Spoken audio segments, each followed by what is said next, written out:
Everyone.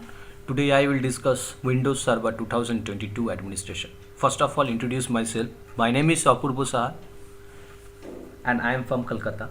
I have complete my Bachelor of Engineering and also complete of Master of Engineering in Computer Science from Bardhaman University. I have strong communication skill and my corporate experience is as a employee in University Barakpur Department of Computer Science. And my second job is as a system administrator in Wipro company. And my third job is Windows Server administrator as a L3 support. Currently I working as a corporate trainer in Microsoft Technologies.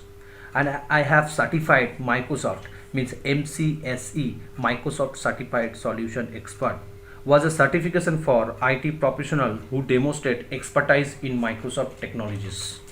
And the second is I have certified CCNA Cisco Certified Network Associate Routing and Switching Essential is an associate level certification, and I also certified Microsoft AZ104 and AZ400. Basically AZ104 is a Azure Administrator certificate and AZ400 is a certificate exam for the DevOps professional, and I have also certified ITIL version 4.